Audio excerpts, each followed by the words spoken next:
Au nom du Père, du Fils et du Saint-Esprit. Amen.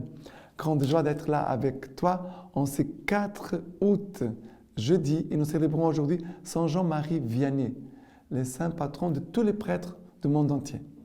Et aujourd'hui, la première lecture, c'est Jérémie chapitre 31, à partir du verset 31. Voici venir des jours, oracle du Seigneur, où je conclurai avec la maison d'Israël et la maison de Juda une alliance nouvelle, non pas comme l'alliance que j'ai conclue avec leur père, le jour où je les pris par la main pour les faire sortir du pays d'Égypte. Mon alliance que même ont rompu, bien que je fusse leur maître, oracle du Seigneur. Mais voici l'alliance que je conclurai avec la maison d'Israël après ces jours-là, oracle du Seigneur. Je mettrai ma loi au fond de leur être et j'écrirai sur leur cœur. Alors je serai leur Dieu et eux seront mon peuple. Ils n'auront plus à instruire chacun son prochain, chacun son frère, en disant « Ayez la connaissance du Seigneur, car tous me connaîtront, du plus petit jusqu'au plus grand, oracle du Seigneur, parce que je vais pardonner leurs crimes et ne plus me souvenir de leurs péchés. » Alors, ici, le Seigneur parle de la nouvelle alliance. Le Seigneur veut renouveler avec nous son alliance. Ça veut dire que si nous sommes éloignés du Seigneur, si nous avons tombé dans le péché, le Seigneur aujourd'hui veut nous faire revenir à lui. Il dit une nouvelle alliance, non pas comme celle du passé. Il va dire, mais voici l'alliance que je conclurai avec la maison d'Israël. Après ce jour-là, oracle du Seigneur, je mettrai ma loi au fond de leur être et je l'écrirai sur leur cœur. Ça veut dire, Dieu veut mettre sa loi, ça veut dire sa parole dans notre cœur. Non pas quelque chose extérieur, mais intime. Alors je serai leur Dieu et eux seront mon peuple. C'est là où le Seigneur devient notre Dieu et nous serons son peuple quand la loi est dans notre cœur. Ça veut dire que je fais les choses par amour. J'accomplis la loi par amour. Ma relation avec Dieu, c'est une relation d'amour. Non pas de crainte, non pas de peur, non pas de méfiance, non. Non, le Seigneur veut nous bénir dans cette alliance, dans ces paroles que le Seigneur va écrire dans notre cœur. C'est quelque chose d'intime, c'est quelque chose de plus profond. Ça veut dire que je suis dans cette écoute du Seigneur intérieur. Ça veut dire que ce n'est pas les choses extérieures qui vont me mouvoir, mais ce qui me conduit, c'est cette loi intérieure qui me conduit. Ça veut dire que c'est l'action de l'Esprit Saint en nous. C'est la parole de Dieu, c'est la présence de Dieu en nous, la présence de l'Esprit Saint qui nous conduit. OK? Et maintenant, le psaume d'aujourd'hui, c'est le psaume 151, à partir du verset 12. Dieu, crée pour moi un cœur pur, restaure en ma poitrine un esprit ferme.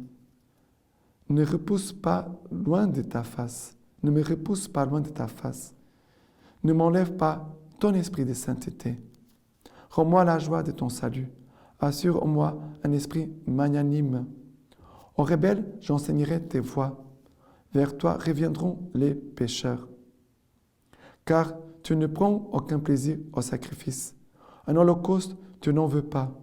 Les sacrifices à Dieu, c'est un esprit brisé. Un cœur brisé, broyé. Dieu, tu n'as point de mépris. Mais là, ça commence par dire, Dieu, crée en moi un cœur pur. Et là, nous devons demander ce cœur pur. Un cœur pur de toute impureté et de tout péché. Nous servons Saint Jean-Marie Vianney. Et les gens disaient que la pureté, sa chasteté brillait dans ses yeux. Ça veut dire qu'il n'avait pas de méchanceté en lui. Il n'avait pas de péché en lui. Non pas seulement de l'ordre sexuel, mais son âme était limpide, pure. Et nous devons tous d'abord demander à Dieu ce regard, cette âme pure, pour pouvoir laisser le Seigneur passer par nous.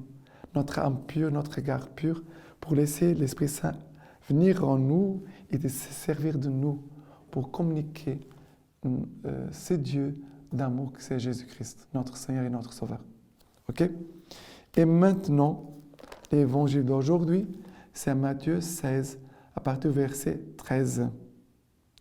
Arrivé dans la région de Césarée de Philippe, Jésus posa à ses disciples cette question.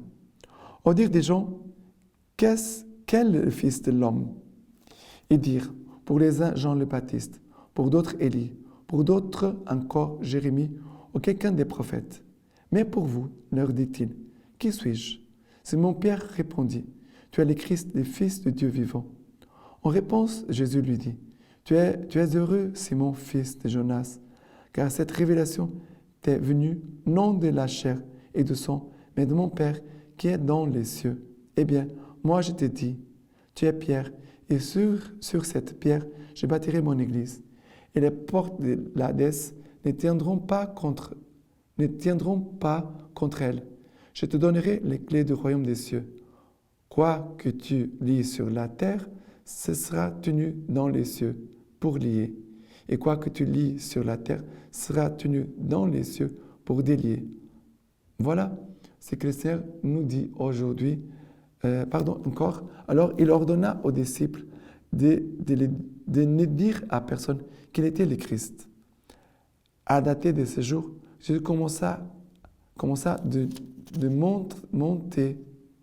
montrer à ses disciples qu'il lui fallait s'en aller à Jérusalem. Il souffrit beaucoup de la part des anciens, des grands prêtres et des scribes, être tué et le troisième jour ressuscité. Pierre, le tirant à lui, s'est mis à le moriginer en disant « Dieu t'en préserve, Seigneur. Non, cela ne t'arrivera point. » Mais lui, se retournant, dit à Pierre « Passe derrière moi, Satan. Tu me fais obstacle, car tes pensées ne sont pas celles de Dieu, mais celles des hommes. » Et ça me touche beaucoup. Le Seigneur parle de la souffrance. Pierre ne veut pas que Jésus souffre. Pierre non plus ne veut pas souffrir, certainement. Mais Jésus dit, passe derrière moi, marche derrière moi. Et nos pensées doivent passer derrière Jésus. Quand Jésus va dire, tes pensées ne sont pas les pensées de Dieu, ça veut dire que dans notre vie, Jésus doit toujours passer devant. Dans nos pensées, nos décisions, nos paroles, nos sentiments, notre regard, notre réflexion, nos décisions, tout ça doit passer derrière Jésus-Christ. Ça veut dire que je vois Jésus et je le suis. Je marche derrière Jésus. Et je vérifie tout avec lui, avec sa parole.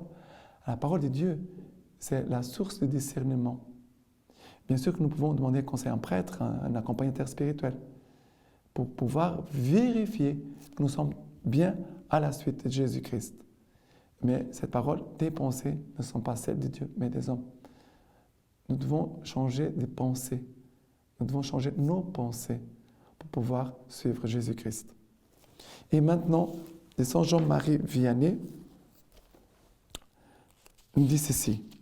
« Voyez mes enfants, le trésor d'un chrétien n'est pas sur la terre, il est dans les ciels, nous dit Saint Jean-Marie Vianney.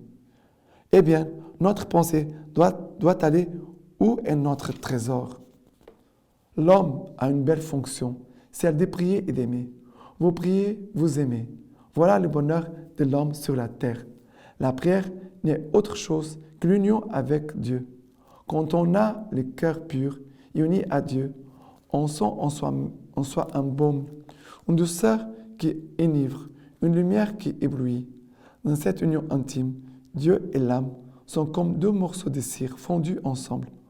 On ne peut plus les séparer. C'est une chose bien belle que cette union de Dieu avec sa petite créature. C'est un bonheur qu'on ne peut comprendre. Mes enfants, vous avez un petit cœur, mais la prière l'élargit et les rend capables d'aimer Dieu. La prière est un avant-goût du ciel, un écoulement du paradis. Et maintenant, je vous laisse la bénédiction par les mains toutes pures de la Vierge Marie. Que Tout-Puissant vous bénisse et vous garde, le Père, le Fils et le Saint-Esprit. Amen.